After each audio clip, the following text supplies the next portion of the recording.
Everybody, welcome back to Megan's Table. Today I'm going to show you how to make wheat bread with a lot of items from your food storage. And I'm actually making half wheat, half white bread. When you're introducing your family to wheat bread, you want to kind of do it gradually. So I'm going to do half and half. I have already ground up my whole wheat into flour. I use my Vitamix. You can buy an actual wheat grinder. However, I just feel like I didn't want to spend hundreds and hundreds of dollars on a wheat grinder that did one thing when I could buy a high-powered blender like a Vitamix, and it does multiple things, one of them being to grind up the wheat. So that's what I did. I'll insert some shots right here. Okay, so I'm gonna go ahead and grind up the wheat in my Vitamix. I just keep it in this bucket.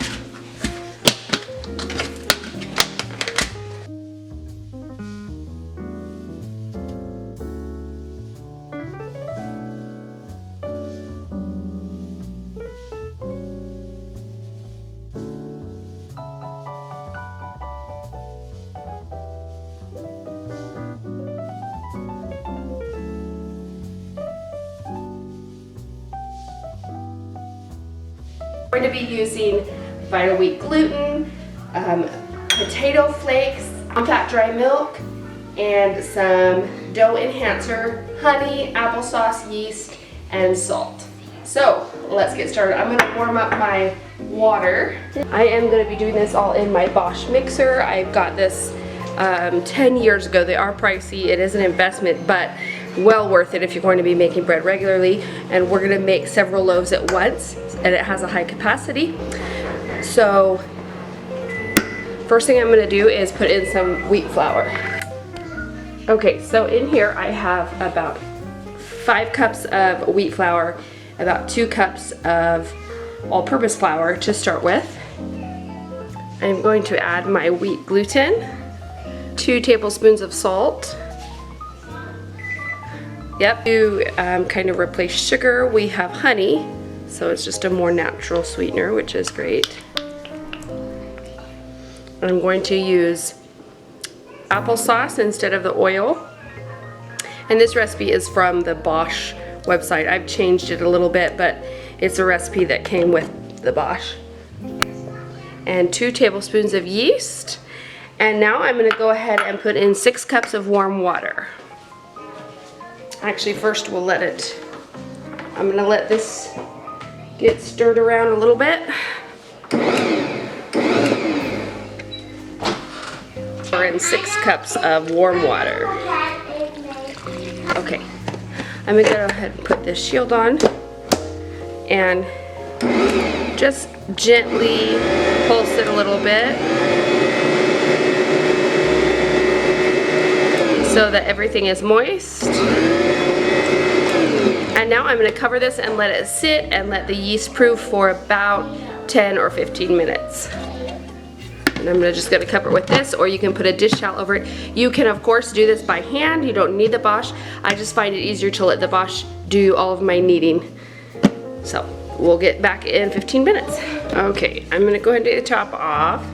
As you can see, it started to kind of proof. You see the bubbles, that means the yeast is working.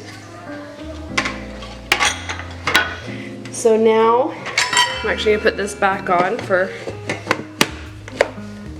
now. Go ahead and put in the dough enhancer, or dough conditioner is what you'll see it called. Potato flakes, which is gonna make this dough very soft. That's a good thing to have in your food storage.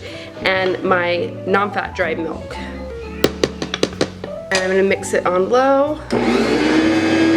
So now I'm going to start adding in the rest of my flour. So I'm going to add it about a cup at a time.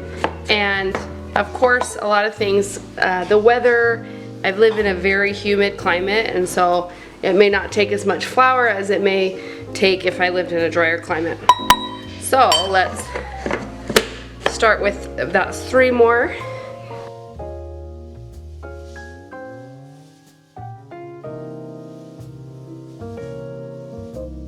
Let it go for a little bit, and you can see here that it's starting to go away from the bowl, the sides of the bowl. Can you see that the sides of the bowl look pretty clean? That's what you want. So I think it can take a little bit more flour, but I don't want to add too much, so just a little at a time. And I actually have learned the sound of it and how I can tell by the way it sounds how much, if it needs more or if it's good. Okay, so now my bread has been going for a while, and I'm gonna just knead for a few minutes by hand, and then it'll be ready for the loaf pan. This is another reason you don't want to over flour, because if you are using flour to knead, this is going to add to the recipe, obviously. So, okay, there we go. So I'm going to go ahead and get this into my prepared dishes.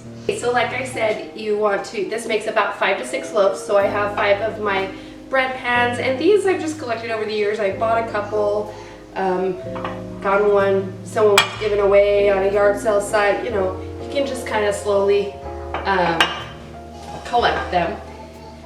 And so I'm going to try to cut this in 5 equal parts.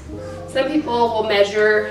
I'm not that precise, but some people would, and you could if you want to. Let's see. Okay. Let's see. Okay. So I'm gonna use the bench scraper to cut them, and I can already tell they're uneven. But I just kind of feel them. These are the same. This one's heavier than this one. I just kind of knead it a little bit till it's in a nice little log and set in my pan. And these I've greased these pans with cooking spray. You could do oil, you could do Crisco, anything. I just use the canola oil spray. So you kind of want to back and forth. There we go. I'm going to preheat my oven to 350. And while it's preheating, I'm going to let these rise, not for too long, but just till they've filled out the pan and maybe they're about at the rim of the baking dish. We'll cover them with a clean tea towel. Let's see if we can do it with one. We did it. Okay, and I'm gonna go ahead and turn on my oven to 350 degrees and clean up while these rise. So these have risen.